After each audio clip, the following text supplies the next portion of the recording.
My family cursed my name at birth last week. I discovered why they never let me say my own name. Calla, like it was a curse growing up. My family avoided saying my name unless absolutely necessary. I never understood why one night when I was 14, I overheard my grandmother whispering to my aunt she'd disappear like the first one when I asked about it. My mom slammed her glass down so hard it cracked. Never bring that up again. I never did until last week while cleaning out my late grandfather's attic. I found an old photo album. Flipping through the yellowed pages, I froze. A girl who looked exactly like me, same curls, same sharp chin below her picture. A name was scowled and shaky in Calla. My stomach twisted. Digging deeper, I found an old newspaper clipping tucked between the pages. Local team missing 1985. The name Calla Whitmore. I dug through more records. There was no death certificate, no sign of where she went. Just one police report where my grandmother stated she stopped responding to her name. She insisted she was someone else that night. I confronted my mom. Her face went pale. She wasn't Calla anymore. She started introducing herself as someone else. And one day, she left just like I. Then why did you name me after her? My voice shook. Mom didn't answer. I barely slept this morning. I checked my phone. I don't remember doing it, but my contacts list had changed. My name wasn't Calla anymore. It said Rana. Tommy family cursed my name at birth. Last week, I finally found out why. Growing up, they avoided saying my name Calla like it was poison. At school, kids' parents would coo over their names, tell stories about why they got them. Not mine. Anytime I asked, my mom's lips would press tight like she'd swallowed something sharp. When I was 14, I overheard my grandmother whisper to my aunt she'd disappear like the first one. When I demanded answers, my mom slammed her glass down so hard it cracked. Never bring that up again, she hissed. I didn't. Not until last week. While cleaning out my late grandfather's attic, I found an old photo album buried under dusty quilts. I flipped through faded Polaroids until I froze there. Smiling at the camera was a girl who looked exactly like me. Same curls, same sharp chin, same dimple I'd always hated below her picture. A name scrawled in shaky ink, Calla. My stomach nodded. I dug deeper and found an old newspaper clipping tucked between the pages. Local teen missing -1985 name, Calla Whitmore. There was no follow-up article. No death certificate. Just a single police report. My grandmother had told officers her daughter stopped responding to her name, that Calla insisted she was someone else. Days later, she vanished. That night, I confronted my mom. Our face drained white. She wasn't Calla anymore, she whispered. She started introducing herself as someone else, and then, one day, she left. Just like I know you will. Then why name me after her? My voice shook. She didn't answer. I barely slept. This morning, I grabbed my phone to check the time. Something was different. My contact info, the part that shows your own name at the top, it wasn't Calla anymore. It said Renata and Renata. I don't remember changing it. Story 2. A few hours before my wedding, I got a message from my brother. Don't go to your wedding. Check your wife's closet. At first, I thought it was a joke. But when I opened the closet door, I was speechless. Chapter 1. The text that shattered everything. The morning of my wedding, I woke up feeling strangely calm. My tuxedo was ironed. The venue was prepped.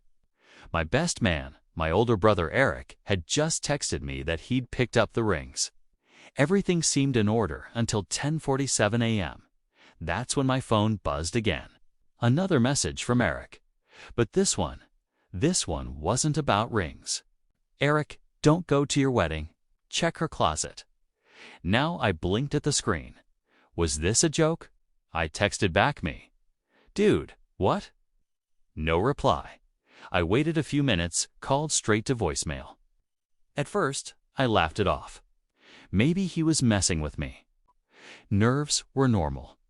Maybe he was trying to prank me into one last test of trust. We always joked darkly growing up, but something about his tone, it wasn't playful, it was urgent. I stared at the screen for a long moment. Then I looked at the clock. 3 hours until the ceremony. With a knot forming in my gut, I walked across the apartment to the bedroom, our bedroom. Everything in that room screamed of her. White silk robe on the chair, perfume bottle on the dresser, the wedding invitation pinned to the mirror with a little heart. I approached her closet slowly, hand on the handle, hesitation. What was I expecting? Nothing, right? But when I opened it, my breath caught in my throat. Behind her row of neatly pressed dresses hidden in the far back was a shoebox, not a normal one. It had duct tape around the edges like it had been opened and resealed many times. Inside were photos, dozens of them. Photos of her and him, her ex. The same ex she swore she hadn't spoken to in years. Some were candid, some were clearly taken in hotel rooms. Recent hotel rooms, the timestamps matched weekend she told me she was visiting her mother. I felt my knees buckle slightly, but there was more. A handwritten note half crumpled on hotel stationery. I wish we didn't have to hide, but soon he'll be out of the way and it'll just be us again. I staggered back from the closet like I'd touched a live wire. Everything we had built, the laughter, the wedding planning, the vows we wrote together, it all collapsed in an instant. And Eric knew, which meant there was more to this than just betrayal. Much more. Chapter 2. The second betrayal. My hands were shaking. I sat on the edge of the bed, shoebox at my feet. Those photos still scattered across the floor like the ashes of a dream. Her smile in every picture felt like a taunt now. A cruel performance I paid for in love and loyalty. I called Eric again. This time, he picked up. His voice was low, almost strained. "Did you check it?" "Yes." My voice cracked. "How long have you known?" A long pause. "Long enough," he said.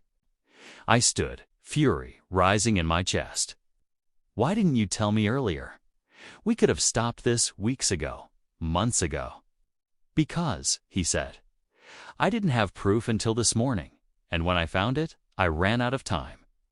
That stopped me cold." "What do you mean?" Carrick exhaled. "Listen, I wasn't supposed to find it. Her ex, the guy in the photos, he reached out to her. I intercepted the message. It was explicit. Too explicit to be a first-time thing. That's when I started digging. Where did you find it?" I asked, feeling the nausea set in. "Her laptop," he said. "She left it open when she went to meet the florist last week. You remember the night you got that weird stomach bug?"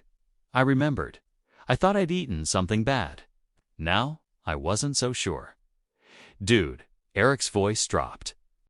"You need to sit down for this." I already was. She was planning to elope with him after the wedding. The room spun.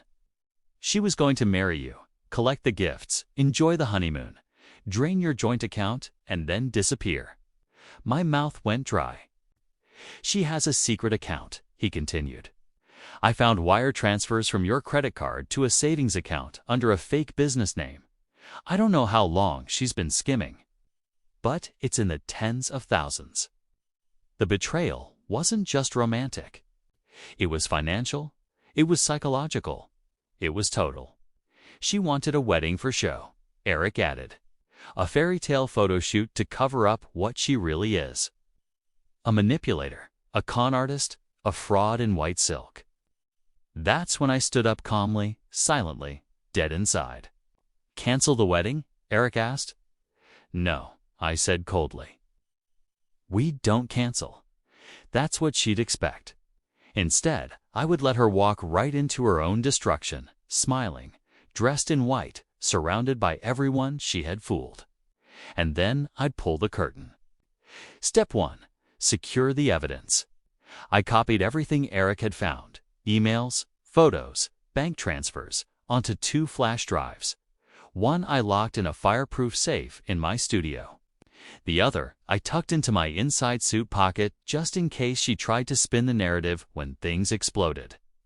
Step 2. The guest list edit. I made some late-night calls to key guests, my lawyer, my boss, my uncle, who served as a judge. Did they need to be there? Number. But would their presence make the fallout unignorable?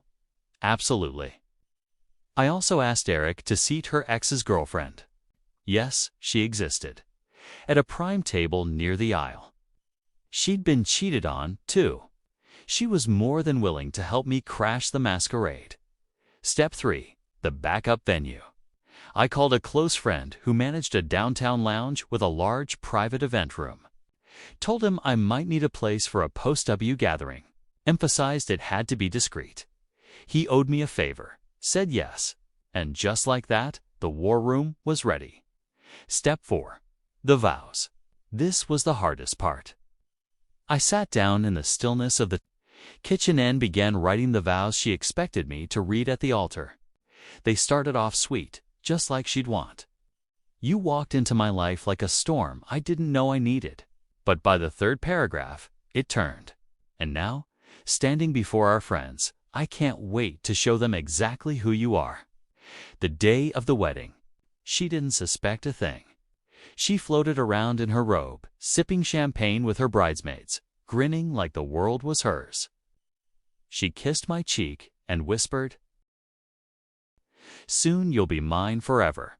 I smiled back. "You have no idea," I whispered. The guests arrived. Cameras flashed. Music swelled. And as she walked down the aisle, all eyes turned to her. The glowing bride, the picture of purity. She didn't notice. The judge in the second row, or the banker with the fraud department in the back, or her ex's girlfriend clutching a photo album. But she'd see them soon enough, because what was supposed to be her.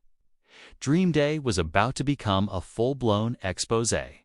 Chapter 4.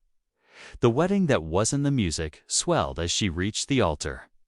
She looked radiant, almost angelic in her designer gown, her cheeks flushed with excitement, her eyes locked onto mine, and she gave that same smug smile I'd once found charming.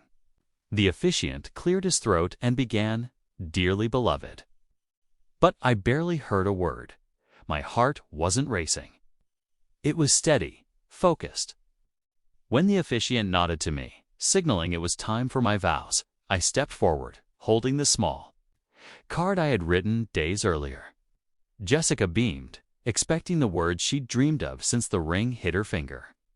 I took a deep breath. Then I looked her in the eyes and read, "Jessica, you walked into my life like a storm I didn't know I needed. You were breathtaking, bold, unpredictable, and like most storms, you were also incredibly destructive." There was a soft chuckle in the crowd. Confused, I continued, voice calm.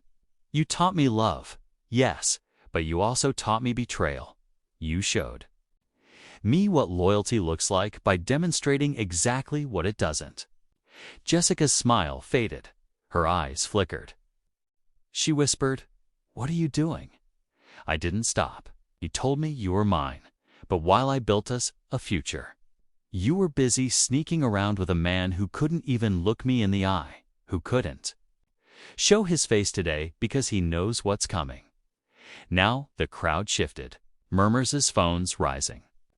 "I was going to marry you until 4 nights ago when your ex's girlfriend sent me the video of you two in a hotel suite. Time-stamped. On the night of your bridal spa day, a gasp erupted. Her mother clutched her pearls." Jessica turned ghostly white. "This isn't a wedding anymore. It's a goodbye party.